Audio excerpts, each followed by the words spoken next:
Le Nouvel Esprit Public, Philippe Meyer, bonjour.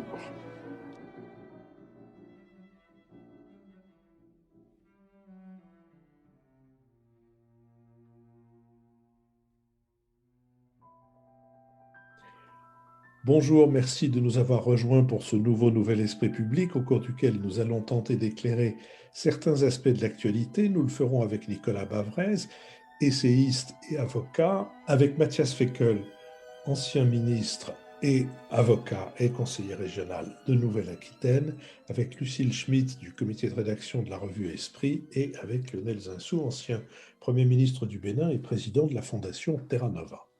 Nous sommes partenaires de l'hebdomadaire Le 1, dont le dernier numéro a pour sujet Google, Facebook et compagnie, démocratie en danger. Ce numéro est chapeauté de cette manière. Les plateformes numériques et les réseaux sociaux nés en leur sein sont là pour durer avec leur lot d'excès, harcèlement et désinformation qu'il faudra bien apprendre à endiguer.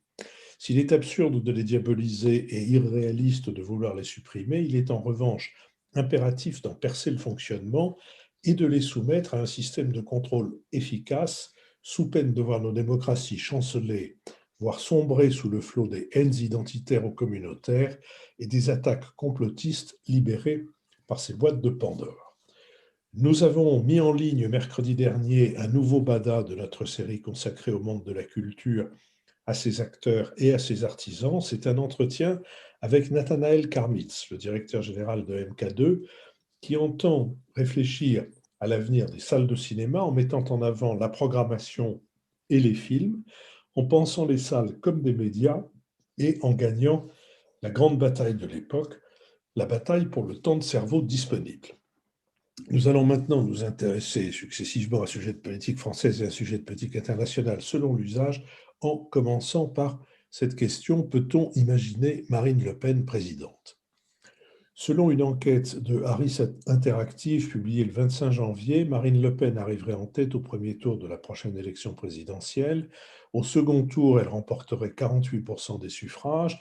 Et selon le détail de l'étude, ce record, pour la représentante du Rassemblement national, serait rendu possible par deux facteurs: le ralliement à sa candidature d'un tiers des électeurs de François Fillon en 2017, et surtout le fait qu'un électeur de gauche sur deux dit préférer s'abstenir que choisir entre l'un ou l'autre des protagonistes du second tour de 2017. Selon le tableau de bord IFOP fiducial de janvier pour Paris Match et Sud Radio, 33% des Français estiment que le Rassemblement national incarne le mieux l'opposition au chef de l'État, contre 25% pour la France insoumise et 23% pour les Républicains. Première à s'être déclarée candidate pour 2022, Marine Le Pen, qui vient de fêter ses 10 ans à la tête de son parti, se fixe comme objectif d'arriver en tête du premier tour pour créer la vague susceptible de la conduire à la victoire.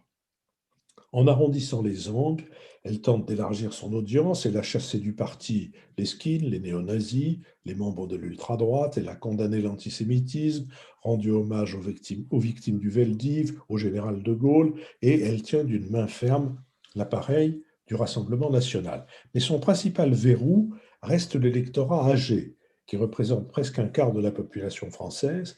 Le sondage Harris Interactive publié par l'Opinion montre qu'elle ne recueille que 18% des intentions de vote dans cette catégorie d'âge, contre 34% chez les 18-34 ans. Lors de ses vœux le 25 janvier, Marine Le Pen s'est félicitée d'avoir imposé dans le débat les thèmes de prédilection du parti d'extrême droite: l'immigration, l'islamisme, le mondialisme et l'ensauvagement.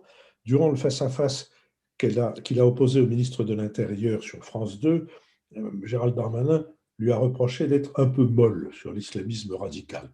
Une tentative de dédiabolisation qui a provoqué un malaise au sein de la Macronie. Et dès le lendemain, sur Europe, le porte-parole du gouvernement, Gabriel Attal, a martelé: Marine Le Pen est dangereuse pour notre pays. Si les 2 tiers des Français, 67%, jugent probable un nouveau duel Macron-Le Pen en 2022, selon une enquête IFOP pour Le Figaro, 70% ne le souhaitent pas, sans pourtant identifier les concurrents qui s'imposeraient. Sur cette question, Lucille Schmitt. Oui, merci beaucoup Philippe. Moi, je voulais repartir d'une question qui nous concerne tous. Que s'est-il passé depuis le débat d'entre-deux tours de mai 2017 ? On se rappelle que Ce débat avait ridiculisé Marine Le Pen, qui était apparue agressive, désarmée en termes de compétences face à Emmanuel Macron. Elle vient d'ailleurs elle-même de le reconnaître, puisqu'un film était diffusé ces derniers jours, qui s'appelle Face à face pour l'Élysée, qui en fait a interrogé des candidats et leurs entourages sur différents face-à-face, vous savez, de ces débats de second tour, et qu'elle a reconnu elle-même qu'elle avait été trop offensive au motif qu'elle avait voulu montrer aux Français qui était Emmanuel Macron et non pas montrer qui elle était elle-même. Alors, que s'est-il passé donc depuis mai 2017 ? La première chose, c'est que la présence politique du Front National, appelé désormais Rassemblement National, ce qui est peut-être une forme de normalisation. Donc, cette présence politique s'est nettement affirmée, non pas dans les institutions, puisqu'il n'y a qu'une poignée de députés à l'Assemblée nationale pour le Rassemblement national et un seul sénateur au Sénat, mais elle s'est nettement affirmée et même elle s'est en quelque sorte engouffrée dans l'espace médiatique et notamment dans l'espace audiovisuel. En fait, nous sommes progressivement adaptés, habitués à voir Marine Le Pen et désormais d'ailleurs une poignée aussi de ceux qui l'entourent commenter l'actualité et faire l'agenda médiatique comme s'il y avait une sorte de compensation au fait qu'ils ne soient pas représentés à due concurrence de leur vote dans nos institutions. Et à mon avis, c'est une des perversités de ce qu'on appelle la normalisation autour du Rassemblement national, c'est que c'est une normalisation en trompe-l'œil, c'est une omniprésence médiatique et en revanche une sorte d'absence au sein des institutions.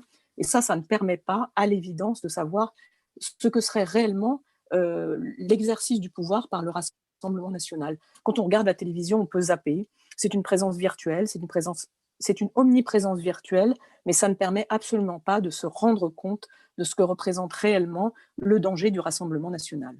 La deuxième chose qui me semble importante, c'est évidemment l'exercice de dédiabolisation que continue de mener Marine Le Pen. Elle avait commencé, bien sûr, avant 2017, depuis le début des années 2010, une dédiabolisation autour des questions sociétales. Elle a, par exemple, elle considère maintenant que le mariage homosexuel, c'est aussi important que la culture du bonsaï, alors que ça a été très longtemps un élément sur lequel il y avait une opposition très forte de l'extrême droite. Elle considère que l'avortement est quelque chose de normal, qui fait partie du contrat républicain. Et puis surtout, elle a cette espèce de discours avec cette tonalité plus responsable. Vous l'avez rappelé en parlant de son débat avec Gérald Darmanin, on a assisté à à des images étranges où on était à front renversé entre Gérald Darmanin, qui disait à Marine Le Pen à plusieurs reprises dans l'émission qu'elle était trop molle, il l'a martelée, et Marine Le Pen qui disait qu'elle aurait pu signer le livre de Gérald Darmanin.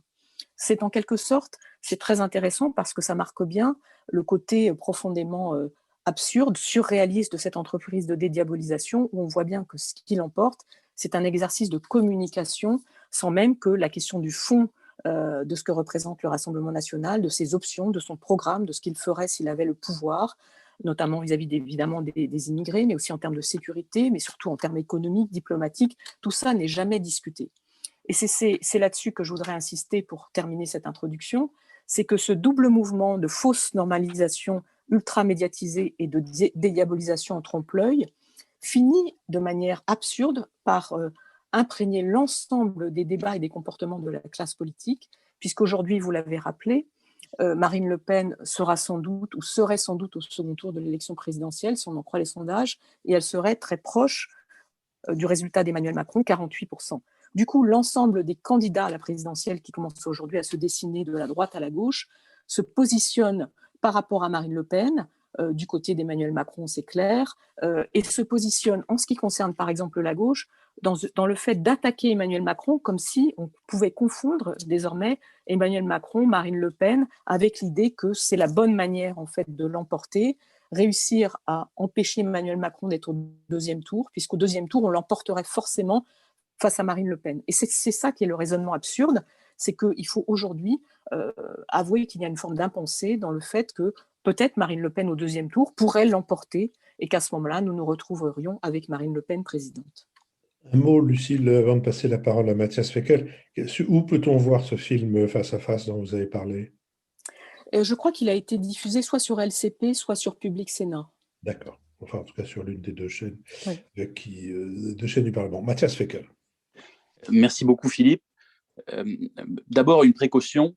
Nous sommes à plus d'un an de l'élection présidentielle et donc il me semble toujours important de rappeler que les choses sont très évolutives, que de nombreux Français indiquent ne pas vouloir du duel entre l'actuel président et Marine Le Pen, et qu'il n'est pas impossible qu'il renverse la table.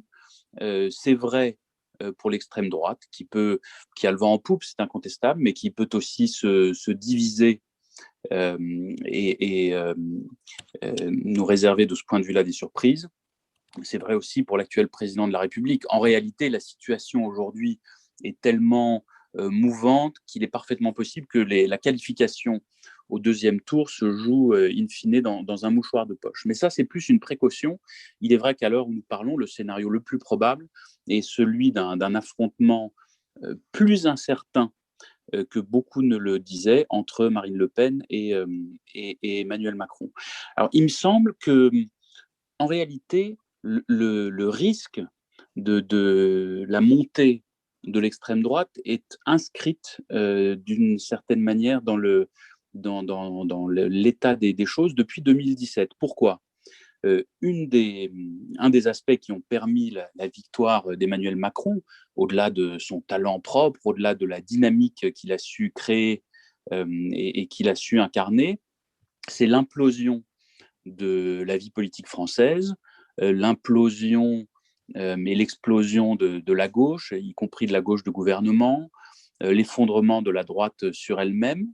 Et puis, c'est cette idée que finalement, le clivage gauche-droite n'était plus opérant. Alors, au début a été théorisée l'idée que s'y substituait un nouveau clivage entre les pro-européens, progressistes d'un côté, et puis les anti-européens populistes de l'autre. Et c'est ce qu'a traduit d'une certaine façon le deuxième tour de 2017. Mais inscrit dans ce nouveau clivage, et peut-être caché derrière lui à ce moment-là, il y avait une autre division entre, d'une certaine façon, ceux qui vont bien, ceux qui parviennent à tirer les marrons du feu dans la mondialisation, d'une part, et ceux qui, au contraire, sont frappés de plein fouet par cette mondialisation, par les différentes crises et les différentes mutations qu'elle induit. Et le grand risque aujourd'hui, en réalité, c'est d'une part une forme de lassitude démocratique, l'idée de dire, quoi qu'il arrive, de toute façon, ma vie profondément ne changera pas nécessairement, et donc faut-il vraiment se mobiliser ? Est-ce que le résultat de la présidentielle est si important ? Ça, c'est le premier risque, la lassitude. Et puis, le deuxième risque, c'est finalement que toutes les alternatives autres que l'alternative entre Emmanuel Macron et l'extrême droite ayant d'une certaine façon été affaiblies et relativisées, eh bien, c'est que dans une démocratie qui repose sur l'alternance, à un moment, l'accident industriel n'est pas impossible, et donc l'arrivée de l'extrême droite n'est plus impossible. Moi, je pense que c'est à tout cela qu'il faut être attentif. Et encore une fois, il est fondamental, non pas de donner des leçons de morale ou de s'insurger, de passer son temps à dire il faut faire barrage, même si évidemment il faut le faire, mais de donner des raisons objectives aux gens d'aller voter pour toute autre option que l'option de l'extrême droite. C'est-à-dire de démonter les discours, de montrer, y compris avec des exemples étrangers, à quel point l'extrême droite dessert la cause de ceux-là même qu'elle prétend défendre. Et puis, d'essayer de fédérer aussi largement que possible une base politique la plus représentative possible, s'adresser le plus possible aux Français, à leurs différentes aspirations, sans doute au-delà de ce qui est fait aujourd'hui et de ce qui contribue à causer les dangers, avec la tentation abstentionniste de la gauche et dans une partie de la droite, maintenant, des tentations de vote beaucoup plus à droite qu'auparavant. Nicolas Bavrez. Dans le droit fil de ce qui a été dit, je voudrais insister sur finalement deux grands paradoxes qui dominent l'analyse qu'on fait de Marine Le Pen. Le premier paradoxe, c'est que c'est la seule des candidats ou des candidates potentielles à l'élection présidentielle dont on dit qu'elle est certaine d'être au second tour. Et donc, premier paradoxe, comment peut-on dire de quelqu'un qu'il est à la fois certain d'être au second tour, ce qui est une très grande force, et qu'en même temps, il n'a aucune chance de gagner? Le deuxième paradoxe, c'est ce qu'on vient de voir, c'est-à-dire que cette impossibilité de gagner, ça veut dire la défaite dans les urnes. Et là encore, comment peut-on prédire la défaite inéluctable dans les urnes si on a finalement la victoire dans les esprits et dans les médias? Donc, ceci montre, à mon sens, qu'on fait souvent sur Madame Le Pen la même erreur que celle qui a été faite sur le vote du Brexit, sur Donald Trump ou sur l'alliance théoriquement impossible entre les deux populismes en Italie.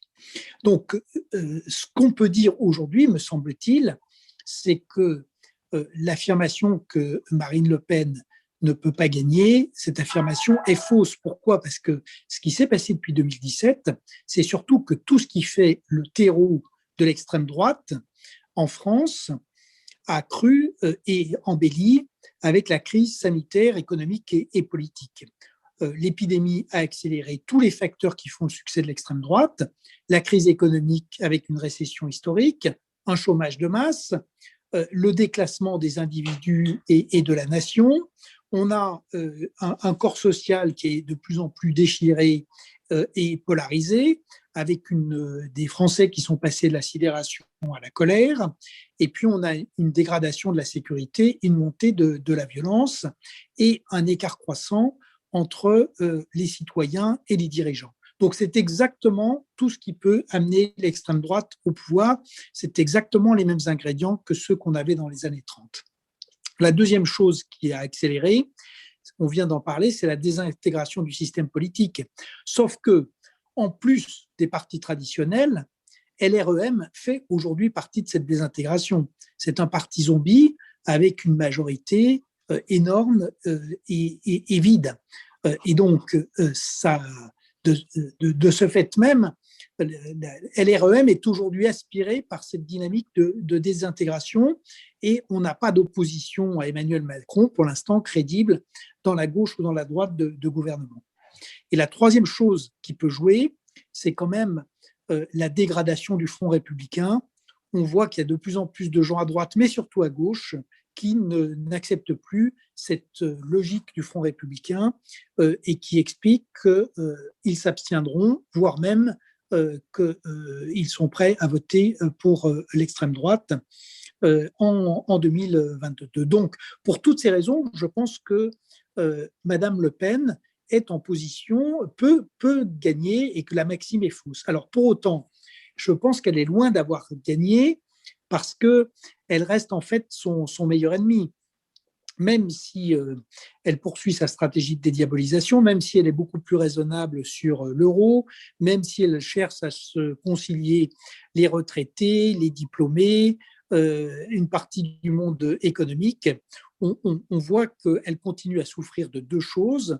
Un vrai déficit sur sa crédibilité comme présidentiable et sur sa capacité de leadership. Elle souffre aussi de son nom, de Le Pen, qui la raccroche quand même directement à l'extrême droite traditionnelle avec son ancrage dans Vichy, dans l'Algérie française et dans des biais idéologiques et racistes qu'une majorité de Français ne sont pas prêts à accepter. Et puis, elle a quand même toujours, même avec la dédiabolisation, elle a toujours un problème d'alliance de second tour. C'est-à-dire que d'un côté, il n'y a plus de Front républicain, mais de son côté à elle, il n'y a pas de véritable alliance de deuxième tour.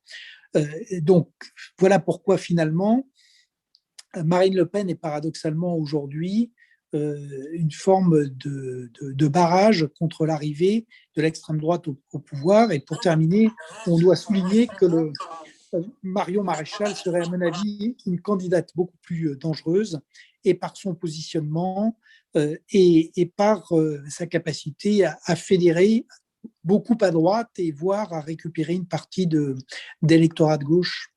Lionel Zinsou. Oui, moi je contesterais volontiers qu'on continue d'appliquer à Marine Le Pen l'adjectif extrême.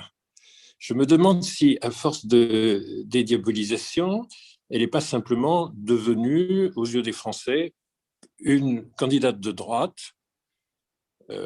sans extrême.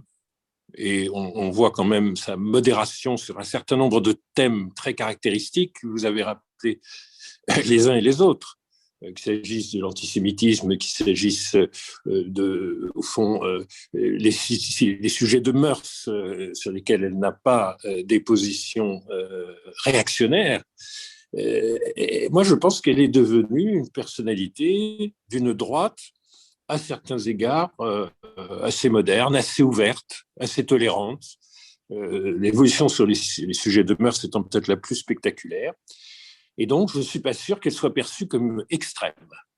Et ça, c'est très, très gênant, parce que je crois que dans le détail du programme, elle est assez extrême. La deuxième remarque, c'est une chose qui également réduit beaucoup l'extrémisme, c'est la pratique du Front National dans les villes. Au fond, on voit arriver des élus et on observe qu'ils sont réélus, et on voit arriver des gens qui certes prennent certaines dispositions contre certaines associations, font des choix sectaires, et puis ensuite se normalisent, et qu'il s'agisse d'Hénin-Beaumont, de Vitrolles, de Béziers, sans doute demain de Perpignan, on voit qu'en réalité, ça n'a rien d'extrême. Ce sont des maires comme les autres qui ont des actions qui, au fond, ne les distinguent pas et ne les rendent pas du tout dangereux, et qui sont facilement réélus, ce qui est troublant quand même. Et ce début d'implantation est quand même à prendre en compte. La force de Marine Le Pen, ce n'est pas simplement l'effondrement des autres, c'est aussi la pratique dans les quelques pilotes, les quelques expérimentations. Et puis, c'est une force de droite qui n'est pas extrême, qui est ouverte à la jeunesse. Vous avez vu qu'il y a un impact fort chez les 18-35 ans, mais vous avez vu aussi la jeunesse du candidat, et sa modération d'ailleurs, qui a remporté les élections européennes. Donc, M. Bardella, c'est aussi une forme, mais en quoi M. Bardella est-il perçu comme un extrémiste? Et moi, ce qui me trouble le plus dans les abstentions de gauche, c'est qu'effectivement, la moitié des électeurs pourraient ne pas venir aux urnes, ce qui changerait le résultat, mais il y en a qui vont venir aux urnes pour voter Le Pen. Et comme elle est à la fois une droite assez modérée au fond, mais très populaire en termes d'assises sociales, et au total, au fond, qui canalise très bien la colère. Donc, il va y avoir des électeurs qui se définissent comme France insoumise, proches de la France insoumise, qui sont prêts peut-être à plus du tiers, peut-être même à 40%, à voter Le Pen. Ce n'est pas que l'abstention, Philippe, c'est aussi un contingent d'électeurs. Donc, moi, je crois qu'elle n'est plus dans l'opinion, comme dans les classifications politologiques, elle n'est plus extrême. Bon, alors admettons qu'elle ait gagné, parce qu'au fond, il faut avoir l'imagination. Qu'est-ce qui va se passer? Va-t-elle gagner les législatives? Ça, c'est inquiétant parce que les gens pourraient penser, mais nous allons la modérer parce que nous n'allons pas lui donner une majorité législative, ce qui est d'ailleurs très possible. Et donc, elle n'aura qu'un pouvoir limité. Et donc, cette idée-là, qui, une fois qu'elle aura été élue, va beaucoup être répandue, empêchez-la par une cohabitation de gouverner, faisons même un front républicain, gouvernons dans une grande coalition de droite et de gauche pour que ce ne soit pas elle qui gouverne, mais ça aussi, ça facilitera son élection en disant nous saurons la cantonner, nous saurons la limiter. Elle sera encore moins extrême puisqu'elle n'aura pas le véritable pouvoir exécutif. Et donc, c'est très possible. Alors moi, ce qui me frappe, c'est plutôt ce que ça veut dire pour nous. Je n'entends pas Marine Le Pen sur tous les grands problèmes d'aujourd'hui. Je n'ai pas la moindre idée de ce qu'elle pense sur le climat, la transition énergétique et toutes les adaptations du monde du travail. Je n'ai pas la moindre idée de ce qu'elle pense de l'état de l'enseignement qui manifestement demande des réformes. Je n'ai aucune idée de sa crédibilité, enfin, je pense qu'elle est totalement non crédible, à réformer l'enseignement contre tous les enseignants et une bonne partie des parents d'élèves. Je ne sais rien de ce qu'elle pense de la fiscalité. Je ne sais pas du tout si elle est libérale, favorable au marché ou étatiste, parce que simplement, ça n'est pas décrit. Je ne sais rien de ses positions en matière internationale. Tout ça va être l'improvisation qu'est-ce qu'elle pense de l'affrontement entre la Chine et les États-Unis, où doit se situer la France. Je ne sais rien à la fin des fins de ce qu'elle pense de l'Europe. J'ai compris qu'on ne recommencerait pas à dire qu'il y aurait deux monnaies, comme dans le débat de 2017, créant une confusion et un sentiment d'inaptitude à gouverner totale. Mais du coup, moi, je ne sais pas du tout ce qu'il en serait de l'Europe si elle était élue, en dehors du fait qu'elle s'afficherait avec le Premier ministre hongrois ou quelques Autrichiens. Et donc, en fait, moi, je pense quand même que dans une campagne, et je suis du même avis que Mathias, un an avant et avant campagne, quand on n'a aucun programme et quand on comprend que sur beaucoup de points, il n'y aura pas de programme, simplement une posture populiste, je suis quand même pas sûr que ça ne va pas changer un certain nombre d'opinions chez les Français. Et quant aux sujets sur lesquels on est bien certain, immigration, répression, expulsion des étrangers, fermeture des frontières dans une économie ouverte, sur les sujets, eux qui sont bien marqués, pas forcément seulement de l'extrême droite, mais en tout cas de la droite que représente maintenant cette nouvelle droite assez jeune de Marine Le Pen, on sait bien en fait que sur l'ensemble de ces sujets, le programme a des effets délétères, des effets destructifs considérables. Alors dans une campagne où on ne comprend rien sur tous les sujets essentiels et sur les sujets qui sont les marqueurs de Marine Le Pen, qu'aucun n'est viable, je pense quand même qu'il faut faire confiance au bon sens collectif. L'imaginaire d'une présidence Le Pen, même cantonnée parce qu'elle aurait perdu la cohabitation, perdu la majorité législative, me paraît aujourd'hui quelque chose qui va se dissiper assez significativement dans une campagne électorale. Lucile Schmitt.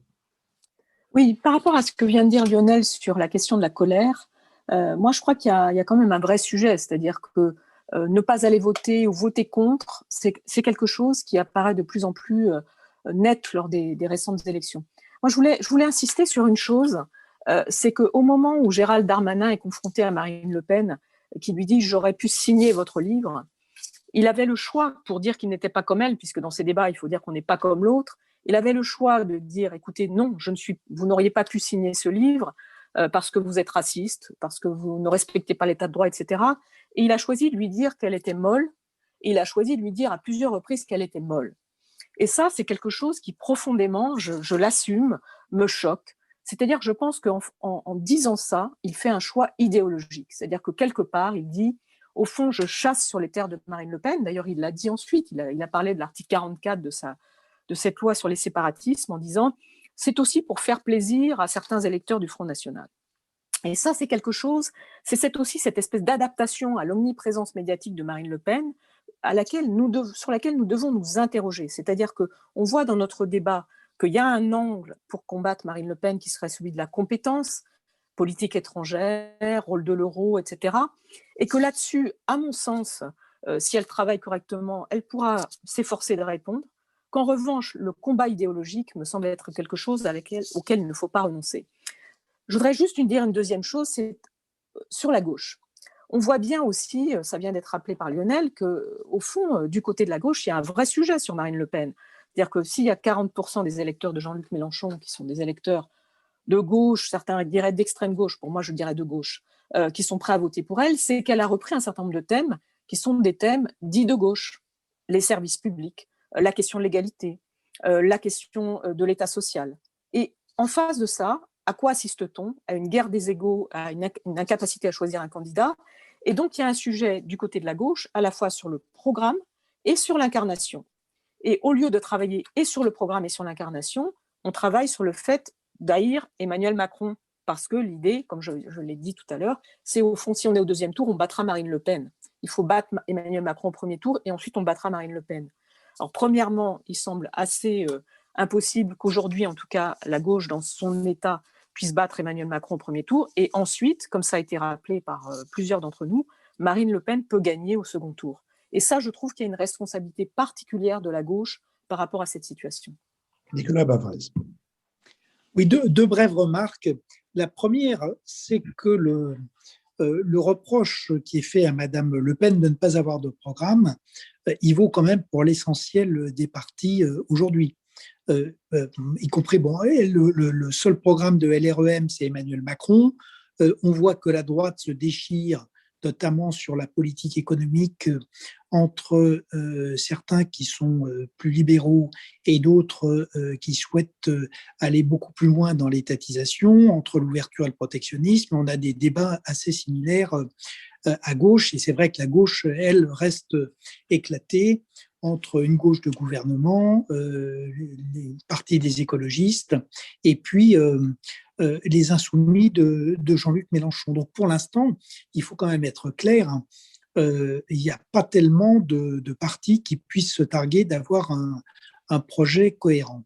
Et la deuxième chose, quand même, c'est de se rappeler qu'il y a quand même une constante dans la plupart des élections des pays développés récemment, c'est que celui qui gagne, c'est celui qui sait où il est et ce qu'il veut. Et donc, on n'est pas obligé d'avoir des réponses à tout, mais il faut qu'il y ait une ligne. Et là-dessus, le Rassemblement national a peut-être davantage une ligne que d'autres. Et ce qui a été rappelé, c'est que c'est ce parti qui est arrivé en tête aux élections européennes, parce que le message était clair. Et donc, je pense qu'on devrait quand même en tirer les leçons pour la suite. Et donc, les deux leçons, c'est que les partis dits de gouvernement devraient travailler sérieusement à des projets ou à des programmes, y compris le parti du président, et que, deuxièmement, il y a une prime à ceux qui vont partir avec des idées et un discours clair. Je vous remercie. Je vous propose que nous nous intéressions à un pays voisin dans lequel il semble que le chef du gouvernement ait, lui, une idée assez claire de ce qu'il faut faire et de ce qu'il compte faire. Il s'agit évidemment de l'Italie et de Mario Draghi, qui, à 73 ans, est devenu le Premier ministre, le président du Conseil italien. Il est là pour affronter la crise sanitaire, pour mettre en place un plan de relance financé par l'Union européenne. Il est resté dans l'histoire en 2012 comme l'homme qui a sauvé l'euro et donc l'Europe en promettant de préserver la zone euro menacée par la crise de la dette des États, whatever it takes. Aujourd'hui, l'Italie sort d'une crise gouvernementale qui survient avec la démission de Giuseppe Conte en plein milieu d'une pandémie qui a déjà fait près de 90 000 morts.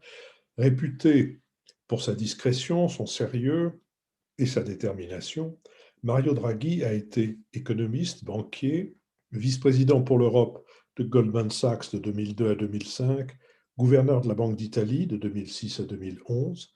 Il est surnommé Super Mario et il caracole dans les sondages avec un taux record de popularité de 71%, loin devant le président du Conseil sortant, Giuseppe Conte, qui, lui, recueille 65% d'approbation, ou le leader de la Ligue, Matteo Salvini, qui, lui, ne recueille que 39%, selon l'enquête Demos publiée par La Repubblica. La Stampa a jugé le recours à Mario Draghi, je cite, comme la solution la plus forte, la plus haute et la plus crédible, la dernière chance pour l'Italie. Le choc de la pandémie sur l'économie italienne, la troisième de la zone euro, est particulièrement rude. En 2020, le pays a subi sa pire récession depuis la Seconde Guerre mondiale, avec un plongeon du produit intérieur brut de 8,9%. Le taux de chômage s'élevait à 9% en décembre, presque 30% chez les 15-24 ans. Pour lutter contre les ravages de la pandémie, le pays peut tabler sur les 209 milliards d'euros de subventions et de prêts, la plus grosse part du programme des 750 milliards d'euros adoptés par la dirigeante des 27. Mario Draghi devra également restructurer la dette publique qui s'élève à près de 2600 milliards d'euros, c'est-à-dire 158% du PIB fin 2020, le ratio le plus élevé de la zone euro derrière la Grèce. Même avant la pandémie, le PIB par tête était inférieur à celui d'il y a 20 ans. L'Italie dépense 4 fois plus pour ses retraites que pour son éducation. Si les priorités établies par son prédécesseur restent inchangées, innovation, numérisation, compétitivité et culture, transition écologique, infrastructure pour la mobilité durable, formation et recherche, égalité des chances, égalité hommes-femmes, égalité entre les générations et les territoires, santé. Ce qui change, en revanche, c'est la stratégie par projet. Pour un pays aux prises avec des emprunts records, si, a déclaré Mario Draghi, la dette est utilisée à des fins improductives, elle sera considérée comme une mauvaise dette. Sa tâche sera d'autant plus ardue à ce nouveau chef du gouvernement que sa coalition est baroque, rassemblant toutes les forces du pays, à l'exception du parti post-fasciste Fratelli d'Italia. Et d'ici au 30 avril prochain, Mario Draghi devra soumettre son plan à la Commission européenne. Sur cette question, Lionel Zinsou. L'Italie part de très bas et il y a beaucoup de gens qui sont sceptiques en fait sur la capacité de redressement. Vous avez insisté sur l'essentiel en montrant que le pays s'était véritablement appauvri. Quand le revenu par tête est inférieur en 2020 à ce qu'il était en 2000, on est très très loin de la situation moyenne européenne. En France, on est en revenu par tête 18% au-dessus de l'an 2000. On a remonté la pente, notamment après 2014. L'Italie a connu 2 crises successives exceptionnelles, c'est-à-dire qu'elle a eu la crise de 2008-2009 comme tout le monde, et elle a eu ensuite, effectivement, dans la foulée de la Grèce et des autres pays d'Europe du Sud, Espagne et Portugal, une rechute très profonde, plus profonde que la crise de 2009, de 2011 à 2013. Donc, elle est effectivement appauvrie. Dans l'absolu et évidemment en relatif. Bon, l'Allemagne, pendant ce temps, est à 125% en termes de comparaison en revenu par tête par rapport à 2000. Donc ça, vous l'avez dit, c'est exceptionnel. C'est rarissime. C'est le seul pays parmi les pays avancés, développés, c'est le seul dans cette situation. On est dans une situation même où la dynamique polonaise, qui est la plus forte des économies en Europe, fait que personne ne l'aurait prévu il y a 20 ans ou 30 ans, la Pologne rejoindra le niveau de revenu par tête et en parité de pouvoir d'achat, elle le fera encore plus vite, en tout cas d'ici 2025, ce qui est évidemment extrêmement surprenant et que personne n'aurait prophétisé après la chute du mur de Berlin et là où en étaient les pays d'Europe de l'Est. Mais plus profond, il y a une crise très forte de la productivité qui montre un décrochement qui doit sans doute à la fois aux dépenses de recherche très insuffisantes par rapport au reste du monde développé et des émergents, donc carence d'investissement, probablement une inadaptation du système d'enseignement et de formation professionnelle presque unique en Europe. En tout cas, la productivité a complètement décroché dans l'ensemble de l'économie italienne. Alors, pourquoi est-ce que, partant de si bas, il y a des chances de Mario Draghi? Alors, vous l'avez dit, d'abord parce que l'Europe va apporter sur 2 ans l'équivalent de 10% du PIB et ne pas faire de croissance en recevant en matière d'investissement public qui était tombé à 0, ce qui aussi est sans exemple, et qui là vont pouvoir être financés, et toute une série de dépenses sociales, de soutien aux entreprises. C'est très très difficile de recevoir 10% du PIB et de ne pas faire une croissance significative du PIB par rapport à la situation actuelle. Vous dites que l'Italie est très frappée. Bon, l'Italie a fait moins 8,9% de création de richesse en 2020. La France a fait moins 8,3%. Elle est un peu dans la même situation que les autres.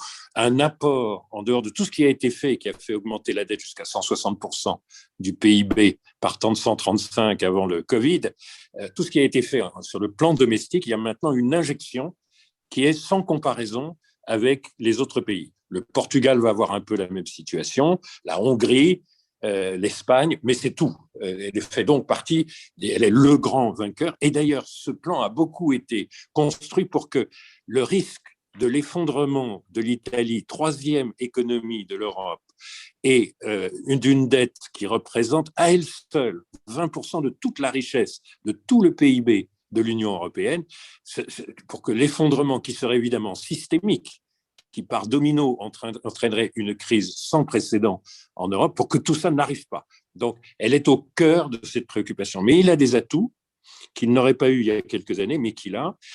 D'abord, il y a une discipline budgétaire qui fait que la différence de la France, qui est dans une situation symétrique inverse, il y a un excédent budgétaire. C'est-à-dire, on lève l'impôt convenablement et hors service de la dette, on est en excédent budgétaire. Probablement beaucoup trop austère, et cet excédent va probablement disparaître, mais depuis de longues années, il y a une discipline budgétaire. Donc, ils n'ont pas de crise des finances publiques, alors que la France est en crise des finances publiques. À cet égard, ils ont une espèce de discipline allemande et pas un comportement déviant français. Deuxièmement, le service de leur dette. qui a encore baissé en termes de taux d'intérêt avec l'arrivée de Mario Draghi, bénéficie de la solidarité européenne, qui est vraiment l'élément clé du redressement, et est très bas en termes de taux d'intérêt. Donc la dette a beaucoup augmenté, mais ça ne pèse pas sur le budget, et donc ça donne des marges de manœuvre à M. Draghi.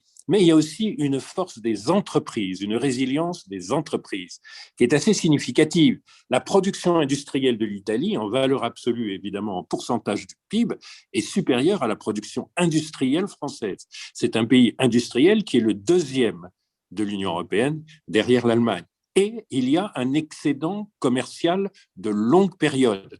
Je parle sous le contrôle de notre ministre du Commerce extérieur que fut Mathias. C'est une situation dont on est loin en France et qui veut dire que malgré ces pertes de productivité, il y a une créativité, une résilience, un tissu d'entreprises moyennes privées très dynamique. Et ça, c'est un môle de force, surtout pour l'Italie du Nord, évidemment, mais c'est un môle de force. Et tout ça n'aurait pas pu être mobilisé par Mario Draghi il y a 3 ou 4 ans. Parce qu'on lui reprochait d'être un banquier qui avait travaillé chez Goldman Sachs, et c'était impopulaire en Italie, et d'ailleurs impopulaire en Europe, et on y voyait même des conflits d'intérêts. On lui reprochait d'être un économiste beaucoup trop rigoureux, et qui voulait un programme qui avait osé écrire des programmes extrêmement disruptifs pour l'Italie. Il était impopulaire, et surtout, il incarnait l'Europe, dont il était le sauveur, à un moment où l'opinion italienne, extraordinairement déçue par tout ce que l'Europe avait pu faire en refus de solidarité sur les questions migratoires, sur les questions monétaires et de taux d'intérêt, sur les questions budgétaires, l'Europe était haïe. Salvini, il y a quand même peu de temps, était le leader politique, le Duce contemporain, et tout cela a été complètement effacé, aussi parce que l'Europe rend possible la position d'unificateur, de pacificateur de la vie politique italienne, parce qu'elle a complètement changé vis-à-vis de l'Italie. Et donc, M. Draghi, il est mis en réalité en position d'agir et de rassembler toutes les forces politiques dans une union nationale, et d'ailleurs de commencer à raboter le caractère extrême de M. Salvini, qui est en train de se dédiaboliser à la Marine Le Pen. Pourquoi ? Parce que, objectivement, M. Macron et Mme Merkel ont voulu sauver l'Italie, et M. Mario Draghi va l'appliquer, et du coup avec beaucoup de réussite. Encore une fois, quand on vous injecte 10% du PIB, c'est extrêmement difficile de ne pas faire de croissance. Mathias Fekl. Il y a toujours quelque chose de fascinant dans la vie politique italienne, quelque part entre notre 4e République, Machiavel, les Médicis et les Borgia. Mais on aurait tort de s'en moquer, d'abord parce que c'est un grand pays et un grand pays partenaire, et ensuite parce qu'en réalité, la très grande représentativité des institutions politiques italiennes font que s'y déroulent d'une certaine manière, à jour ouvert, au cœur des institutions, des débats, des tensions, des combats, des revirements qui, chez nous, parfois, se jouent aussi dans l'opinion, se jouent parfois dans la rue, mais peuvent être absentes d'institutions assez peu représentatives. Et donc, ce qui se passe en Italie doit être regardé de très près, parce que parfois, ça annonce avec un peu d'avance ou un peu de décalage ce qui peut se passer chez nous, et parce qu'évidemment, des tensions de fond sont à l'œuvre. Alors d'abord, on revient quand même de très loin. On revient d'abord d'un gouvernement totalement extrémiste au pluriel d'ailleurs, puisque les différents extrémistes étaient parvenus à se retrouver, et Lionel a très bien caractérisé cela. Et puis on revient quand même de l'année 2020 qui en Italie a été totalement meurtrière, alors bien sûr au plan économique, mais surtout et d'abord au plan humain. Et on se souvient du choc qu'ont représenté pour nous tous les images de Bergame et d'autres villes italiennes.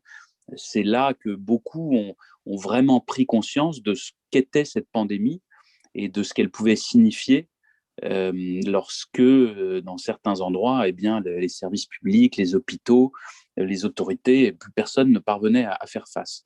Alors, il me semble qu'aujourd'hui, cette situation marque plusieurs retours en réalité.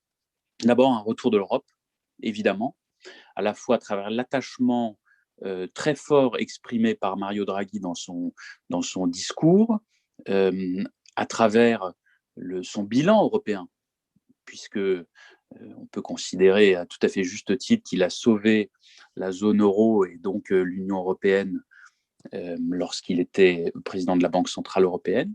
Et puis aussi parce que l'Europe est de retour en Italie à travers le plan de relance, à travers les 209 milliards d'euros qui doivent être injectés dans l'économie italienne et qui d'ailleurs d'une certaine façon a été aussi à l'origine de l'effondrement du gouvernement d'avant qui, à force de se disputer sur la meilleure manière clientéliste de distribuer les aides plutôt que de s'interroger sur la bonne manière de réformer l'économie et à partir de là de faire de ce plan de relance un effet de levier puissant pour le pays, a fini par s'y perdre et par perdre le pouvoir. Donc retour de l'Europe, retour de la pensée keynésienne et de la pratique keynésienne, me semble-t-il, en matière de politique économique. C'est vrai au niveau européen, c'est vrai aussi en Italie. Et d'ailleurs, Mario Draghi est un libéral keynésien, pourrait-on dire, à la fois attaché à l'économie de marché et tout à fait soucieux de l'intervention pertinente et efficace de la puissance publique en la matière. Et puis, et c'est là-dessus qu'il y a sans doute le plus d'interrogations aujourd'hui, c'est un retour du réformisme auquel nous assistons. À travers cette question, je l'ai dit, comment faire qu'après la pandémie, avec le plan de relance, on se saisisse de la situation pour moderniser un pays qui en a besoin dans de nombreux aspects de sa vie interne, à la fois économique, et Lionel Zinsou l'a dit, je n'ai rien à ajouter, c'est vrai aussi en matière fiscale, avec les complexités et aussi les trous qui existent en la matière et qui sont à l'origine de bien des situations inéquitables. Et puis, c'est vrai en matière de réforme administrative, de réforme de la fonction publique, de la bureaucratie italienne. Et donc, il y a des défis majeurs pour Mario Draghi. Et face à cela, une personnalité majeure, la sienne, dont nous tous, amis de l'Italie et Européens, devons espérer évidemment qu'il parvienne à les relever. Lucile Schmitt.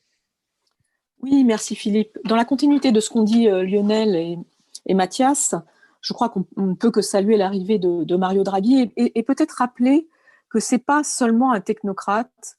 Mathias a parlé de ses opinions politiques, du fait que c'était un keynésien libéral. C'est aussi quelqu'un qui a toujours eu à cœur de défendre son pays et notamment dans les institutions européennes qu'il connaît bien. Je lisais qu'en 1998, au moment de la création de la zone euro, alors que le gouvernement néerlandais s'opposait justement au nom de l'état des finances publiques italiennes au fait que l'Italie en fasse partie, il avait dit d'une manière extrêmement intéressante, la réputation ne fait pas partie des critères prévus par les traités. C'est quelqu'un qui a le goût des formules ciselées et des formules choc. C'est aussi quelqu'un donc, qui, en 2012, au moment du sauvetage de l'euro, avait utilisé cette formule qu'on cite sans cesse maintenant, whatever it takes, c'est-à-dire que quoi qu'il en coûte, on sauvera l'euro.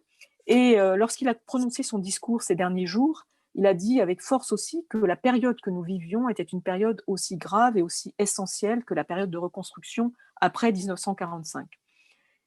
Plusieurs commentateurs en Italie ont affirmé qu'en quelque sorte, Mario Draghi était le général de Gaulle italien. Je ne sais pas s'il faut s'en féliciter, mais en tout cas, c'est assez passionnant de voir comment cette question de l'homme providentiel a été tout de suite évoquée et quelque part, pourquoi nous sommes dans une période où, au fond, l'héroïsation politique est tellement importante. Deuxième point essentiel, effectivement, Giuseppe Conte est tombé parce que la manne européenne allait arriver, 209 milliards d'euros, 10% du PIB, l'a rappelé Lionel. Et il est tombé parce qu'il a été accusé de vouloir faire, au fond, du tripatouillage et que les négociations clientélistes aient commencé pour se répartir cette manne européenne. Je voudrais quand même dire une chose, c'est que Mario Draghi est peut-être un homme providentiel, mais du jour au lendemain, l'habitude de faire des négociations entre parties ne va pas disparaître parce qu'il est là. Et la manne, effectivement, 10% du PIB, est tellement importante qu'aujourd'hui, la question des équilibres au sein du gouvernement et du soutien qui lui a été apporté par l'ensemble des partis, vous l'avez rappelé Philippe, sauf un, est aussi parce que chacun espère en tirer un bénéfice politique et un bénéfice clientéliste. Donc toute la question, au fond, pour Mario Draghi, ça va être d'installer dans la durée cette question des réformes structurelles qu'il veut mener. Et il a tout de suite insisté sur deux éléments très importants dans son discours.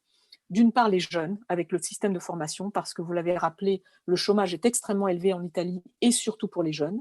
Et aujourd'hui, ce que dit l'OCDE, c'est que c'est en termes de système de formation que l'Italie est le plus à la traîne de l'ensemble des pays développés. Et puis, il a insisté évidemment sur la question de l'efficience de l'État, des services publics, d'ailleurs pas seulement de l'État. Ça fait quand même 2 très grosses choses. Et par rapport à ça, cette question de l'utilisation des fonds, mais aussi pour Mario Draghi de trouver les bons alliés au niveau des régions et en termes politiques est importante. D'ores et déjà, Matteo Salvini, qui avait dit non, finalement, Mario Draghi n'est pas le Dracula qu'on présentait, commence déjà à se retourner et on voit bien qu'on est dans une vie politique italienne très cyclotimique dans laquelle Mario Draghi devra installer un petit peu de sérénité et surtout de vision de long terme. Une quantité d'images détournées qui circulent en Italie où on représente Saint-Georges et le Draghi. Nicolas Bavrez. Quelques remarques pour compléter tout ce qui a été dit. D'abord, dans le tableau de l'Italie, c'est vrai que c'est vraiment la dernière chance. C'est 209 milliards qui viennent de l'Europe, parce que on a rappelé donc la stagnation économique, les gains de productivité à zéro. Je voudrais surtout rappeler le bilan démographique, c'est-à-dire que l'Italie perd des habitants, c'est un pays qui vieillit beaucoup. 2 millions de jeunes sont partis dans la dernière décennie, qui étaient souvent des jeunes les mieux formés, et le taux de chômage des jeunes atteint 30%.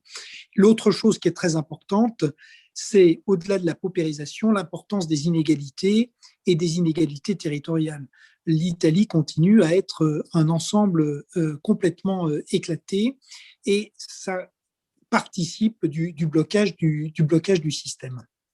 Et cette dernière chance, elle est d'autant plus importante que, on l'a dit, c'est le 3e pays de l'Union, de la zone euro. Donc l'Italie a un rôle systémique dans l'Europe. Alors, la personnalité de Mario Draghi, c'est vrai que c'est l'homme providentiel. Il faut rappeler qu'assez souvent dans la vie politique italienne, on a fait appel à des personnalités de ce type.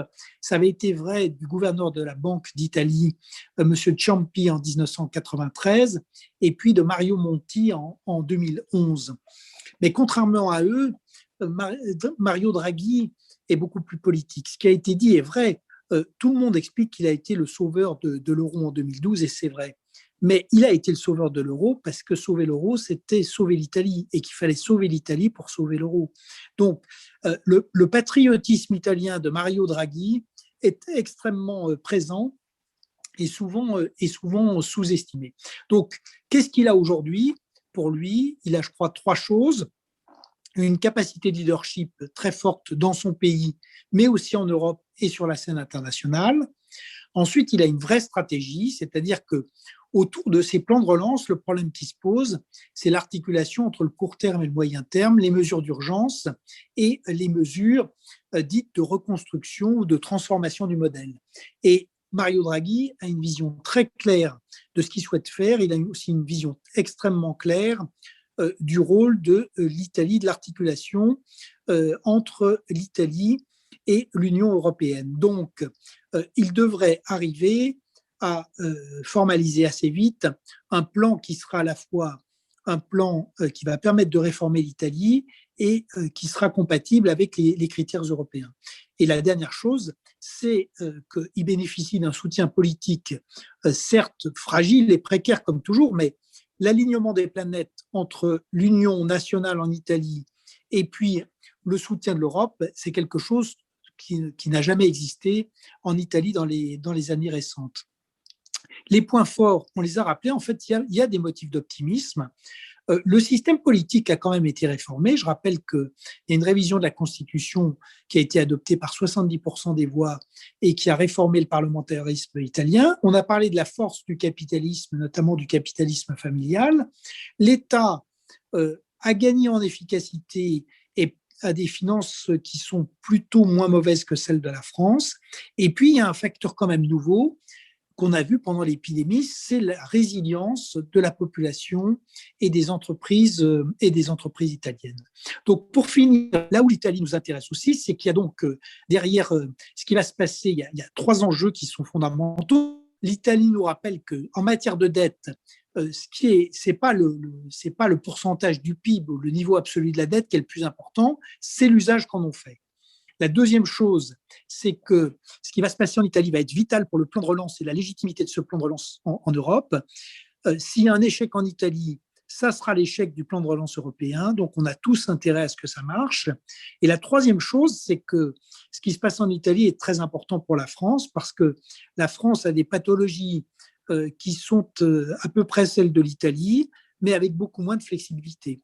Et la France, elle, n'a pas de Mario Draghi disponible. Je vous remercie. L'heure a sonné de notre dernière séquence, la séquence des brèves. Je l'ouvrirai d'abord en précisant que c'est bien sur la chaîne parlementaire LCP qu'on peut revoir le documentaire sur les élections présidentielles dont parlait Lucile tout à l'heure. Et par ailleurs, je voudrais recommander un livre très difficile à recommander, non pas qu'il ne soit pas recommandable, au contraire, mais parce que il me semble que la recommandation, je ne trouve pas le bout par lequel prendre cette recommandation. Aussi, je vais m'en tenir. Il s'agit d'un livre de François Sureau dans la collection Ma vie avec de Gallimard. Ça s'appelle, c'est Sa vie avec Apollinaire. Alors, pour ceux qui aiment notre ami François Sureau et pour ceux qui aiment Apollinaire, je dirais que c'est la manifestation d'une assez prodigieuse intimité. François Sureau, Ma vie avec Apollinaire chez Gallimard. Lionel Zinsou. Oui, Philippe, je recommanderais volontiers une lecture un petit peu austère, mais en fait très stimulante, d'une revue. Alors, cette revue, elle s'appelle Archives de philosophie du droit. Ce n'est pas la plus répandue. Elle est aux éditions Dalloz et elle fait une livraison annuelle sur le principe de précaution.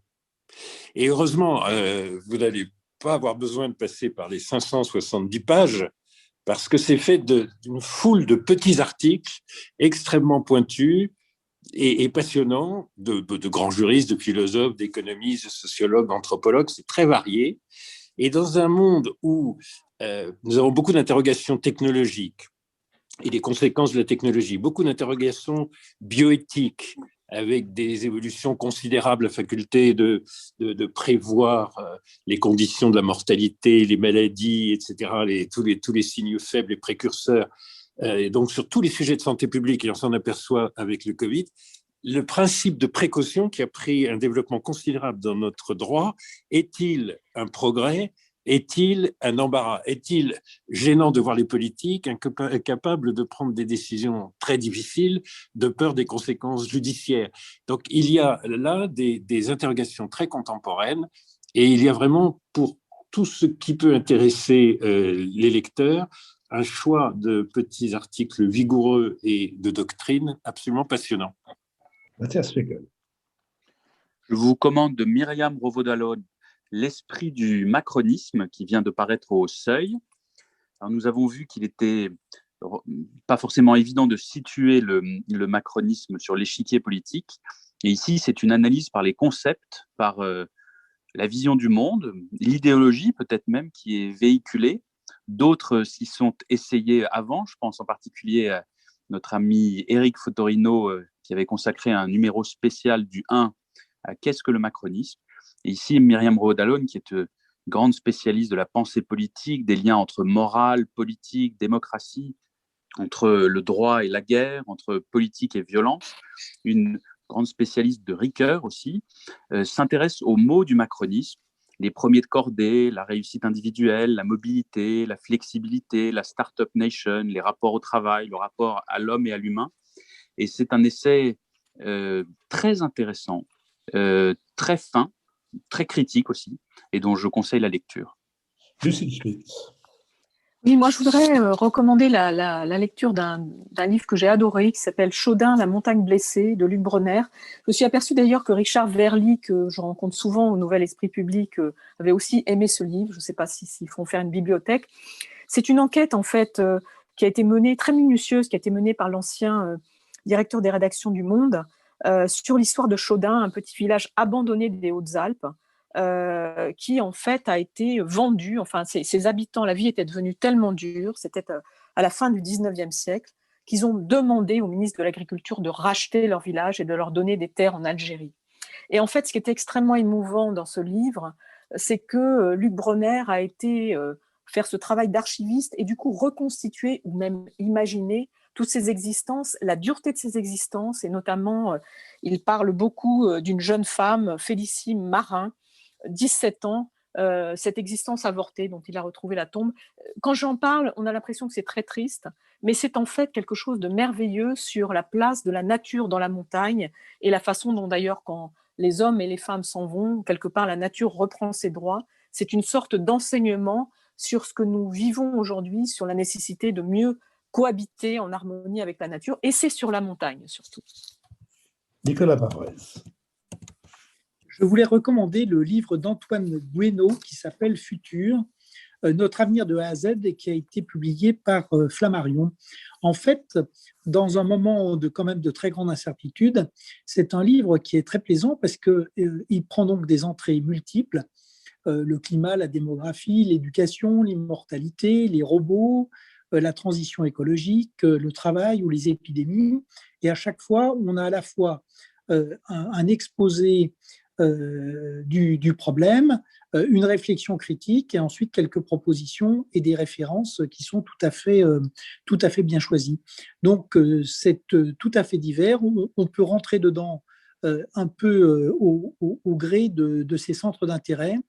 Et c'est tout à fait bien écrit et très intéressant. Et c'est un livre qui permet d'éclairer notre avenir et le futur sous beaucoup de facettes.